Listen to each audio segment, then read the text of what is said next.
आप देख रहे हैं अल्फा डिफेंस हिंदी में आपका स्वागत है। आज के इस वीडियो में हम लोग बात करेंगे ऑर्का के बारे में, यानी कि ओमनी रोल कॉम्बैट एयरक्राफ्ट के बारे में।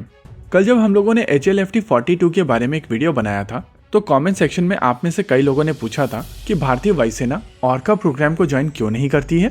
ये डिस्कशन हम लोग पहले भी कर चुके हैं और अगर आपने वो डिस्कशन देखा था तो आप इस वीडियो को यहाँ पर छोड़ सकते हैं। एनीवेज, वीडियो में आगे बढ़ने से पहले आइए समझ लेते हैं कि ऑर्का है क्या।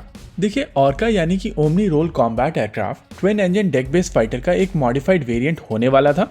बेसिकली ये एक प्रपोजल था आडा की तरफ से कि अगर भारतीय वायुसेना चाहे तो इंडियन नेवी के लिए जो फाइटर जेट बनाया जा रहा है उसको इंडियन एयरफोर्स की रिक्वायरमेंट के लिए ऑप्टिमाइज किया जा सकता है।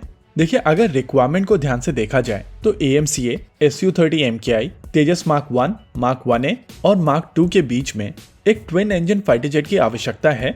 बेसिकली भारतीय वायुसेना इस रिक्वायरमेंट को एड्रेस करने के लिए MRFA प्रोग्राम के साथ जा रही है, लेकिन ये चीज हम सब जानते हैं कि MRFA प्रोग्राम इस तरीके से कॉम्प्लिकेटेड हो चुका है कि चीजें इतनी आसानी से आगे मूव नहीं करेंगी।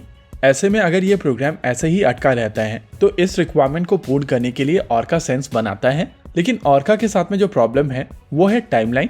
इंडियन नेवी की रिक्वायरमेंट के लिए बनाया जाने वाला twin engine deck based fighter jet ही साल 2026 में अपनी पहली उड़ान भरेगा और अपनी टेस्टिंग कंप्लीट कर जब तक ये फाइटर जेट अपने फुल स्केल प्रोडक्शन में जाएगा तो वो लगभग साल 2030 हो जाएगा। यानी कि अगर इंडियन एयरफोर्स ऑर्का के लिए वेट करती है तो उनको लगभग साल 2030 तक वेट करना पड़ेगा और उसके बाद कहीं जाकर इस फाइटर जेट का प्रोडक्शन शुरू होगा, जो चीजों को बहुत ज्यादा डिले कर देगा। वहीं अगर MRFA की बात की जाए तो MRFA साल 2025 से पहले तो नहीं होगा, क्योंकि ये चीज हम लोग सब जानते हैं कि भारतीय वायुसेना रफाल को लेकर ऑलरेडी कमिट कर चुकी है और रफाल का जो लेटेस्ट वेरिएंट है यानी कि F4 वो साल 2025 से पहले नहीं आएगा और उस हिसाब से MRFA साल 2025 से पहले नहीं साइन होने वाला है। लेकिन अगर साल 2025 में भी ये MRFA साइन होता है तो इस डील के तहत भारत को अपना पहला फाइटर जेट मिलते मिलते 3 साल का समय लग सकता है और अगर 12 एयरक्राफ्ट पर ईयर के हिसाब से ये एयरक्राफ्ट बनाए भी जाते हैं तो सभी 114 फाइटर जेट बनाने में लगभग 10 साल का समय लगेगा। यानी कि कहीं न कहीं ये चीज कही जा सकती है कि भारतीय वायुसेना को अपने सभी रफाल मिलने में 10 साल का समय लगेगा। फाइटर जेट का ऑर्डर 2025 से पहले नहीं होगा और पहला फाइटर जेट मिलने में कम से कम 3 साल का समय लगेगा। यानी कि अगर साल 2025 में ये डील साइन होती है तो भारतीय वायुसेना को अपना पहला F4 स्टैंडर्ड का रफाल साल 2028 के आसपास मिलेगा और ये सभी फाइटर जेट की डिलीवरी साल 2038 यानी कि 2038 तक कंप्लीट होगी। इन सभी चीजों को देखकर आपको लग रहा होगा कि ये टाइमलाइन बहुत ज्यादा लंबी है और चीजों में बहुत ज्यादा डिले होने वाली है।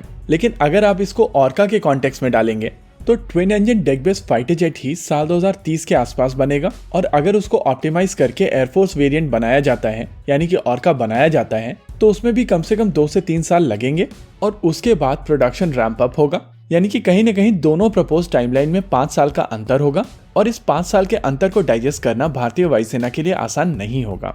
यही कारण है कि भारतीय वायुसेना इस प्रोग्राम को ज्वाइन नहीं कर रही है। इनफैक्ट भारतीय वायुसेना इस प्रोग्राम को लेकर वेट कर रही है कि नौसेना इस प्रोग्राम को लीड करे और इससे जब फाइटर जेट बनकर निकल कर आएगा तो नेवल फाइटर से एयरफोर्स वेरिएंट काफी आसानी से बनाए जा सकते हैं। और अगर तब तक ये MRFA प्रोग्राम आगे नहीं बढ़ता है तो भारतीय वायुसेना इस प्रोग्राम को ज्वाइन कर सकती है। इसी के साथ आज के इस वीडियो में रखते हैं केवल इतना ही। वीडियो को अंत तक देखने के लिए धन्यवाद। देखते रहिए अल्फा डिफेंस। जय हिंद।